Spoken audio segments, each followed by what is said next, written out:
but I don't see where it plugs in at. Well, everything's labeled, so we probably need to read. Read? Hey, welcome. Cody with Hitch to Hitch. So today I'm gonna play with the Jeep again. We're gonna install the Insane Audio head unit. Stay tuned to the end for a review of this head unit. We no longer have it in our Jeep, and I'll tell you why. The backup camera, and I'm gonna make an attempt to install the switch pod. So this is a switch pod we went with. So since I gotta rip the dash apart, I might as well just do both of them. So basically, we gotta pull this out. There's a screw in here that we gotta take out. There's a screw up here, and then it's popping the dash apart. You gotta take the top off, this piece off, and then I'm gonna have to take the A-pillar out and part of the top here in order to do the switch pod. So the switches mount right up here, so they'll go between the two sun visors, and we're gonna wire some rock lights up to those and stuff later on, but that's the plan for now. So I'll kind of talk you through it as I do it, I guess, and show you what I end up tearing up. All right, so you got a screw you got to take out right here. If you have your switches for windows here, you just got to pop that switch out and then unplug the switches. I don't, so we got manual doors. So you take that screw out, you pop your panel off here under this. You got one screw here and one screw on the other side. So that does that part, and then basically you just pop the rest out, and I may need two hands. Oh, I might be able to get it out with one. Let's see.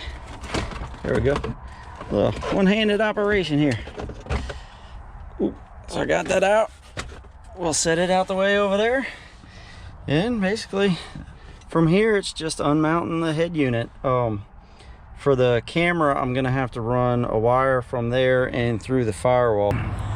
All right, so this is what's left of my wire for the backup camera that I got to run to the back, and then right down there is where that rubber grommet is that you can feed everything through, which is the same spot I have to wire the switch panel. So that's the other reason why I'm going to do this, but doing both at the same time. So we'll knock that out, and then I'm going to pop this panel out here. So this piece here, and your second hole right here, you got a little screw you got to take out Phillips head, and then the two top ones for your visor is a T20. And then because I have a let's see if I can get it, there you go, speaker, I had to unplug it from here. So that's probably not going back. I'm not exactly sure how that's going to play out, so we'll see. But I may be taking that wire out completely as I do this. But I got the side out, the pillar out, and then this piece is just going to pop down just enough for me to install what I need to install and run the wire behind it. So all right, next thing is popping the head unit out. All right, took the 4 screws out for the head unit. Now what we're going to do is install everything into the back of the new one. So let's get started on that. And took all of these out the bag. I'm gonna get them all plugged in, and then I'll show you what it looks like. So look, I'm having such a good time putting this together. I've got a crew here to help me. We're not helping. Yeah. We're not helping. Yeah. I don't know, I might need help. Look at all of this. No, that's what, all right, I think I got the back of it pretty well done. Each one of these clips only fits in a particular spot, and everything else is labeled. So just about got it all right. Now we're gonna shove it in and see what happens. All right, so we got this one unplugged. It is 3 plugs, 2 here and 1 there. And now we got to see which one of these go where. So I know this one goes with the big one, if you put it right. Oh! Armpit! Armpit camera. Sure that's what y'all want to see, huh? Let's see. These are all USBs. That's 3s. Let's see. All right, these we're gonna run through the dash back there, and I'm gonna put them in the glove box, I believe. Got her all plugged up. Backup camera, antenna. This is the main harness here, and then a few other ones, and I ran all the USBs to my glove box. I'm just gonna leave those in there. I'm gonna zip tie them there in case I ever need to plug anything up. It's got an HDMI cord right here too. The only thing I have to figure out, which I'm not sure where it goes, is the microphone, because the microphone comes with it, but I don't see where it plugs in at. Well, everything's labeled, so we probably need to read. Read? Come on. So anyway, I'm gonna figure out where the microphone plugs into, and then we're gonna power it up and see how it works. All right, all that help I had earlier wasn't very helpful. Okay, the truth is I looked it up and I solved the problem for him. Yeah, no, here we go. But anyway, yes.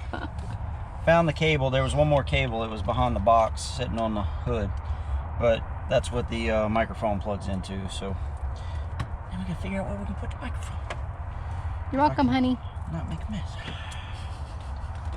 Isn't that how everybody does it? Okay, let's see what happens. It has power.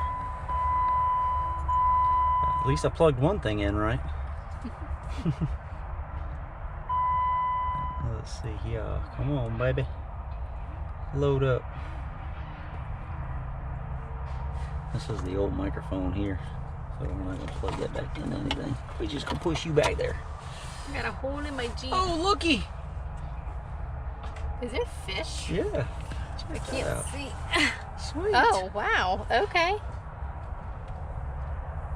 That's the home.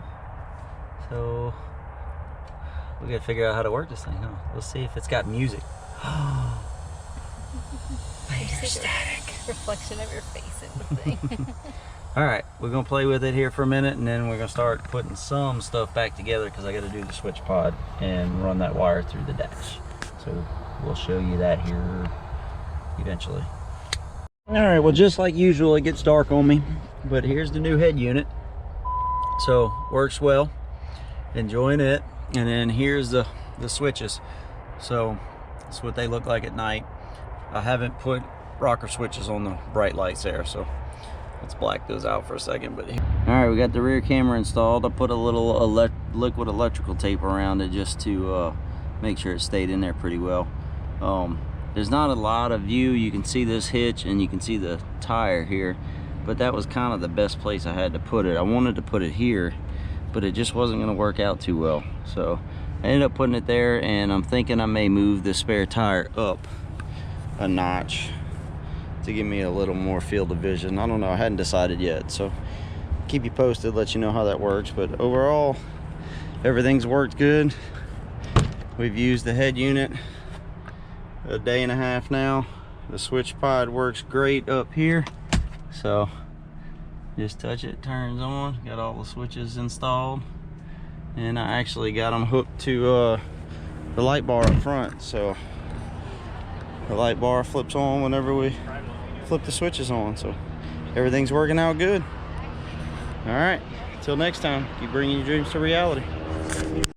All right, if you stuck it out this far, basically we started to have some issues with the head unit, and what it was doing is the Bluetooth would not work with cell phones. We had the OBD2 connector with it as well that would link to the head unit. It was Bluetooth, so it was supposed to be able to help you clear codes and different things like that. Well, none of the Bluetooth system would work, period. I contacted Insane Audio. They were great to work with. They were willing to swap the head unit out completely. But because of that and the reception with the radio for actually radio channels, we would only ever get 1 or 2 channels. So I decided to go ahead and take it out and send it back for a refund. So they were able to help us out with that. We did order it through Morris 4x4, and they got together and honored it, and we got our full refund, sent that back. So stay tuned for future videos on what we ended up swapping it out to. We'll see you later.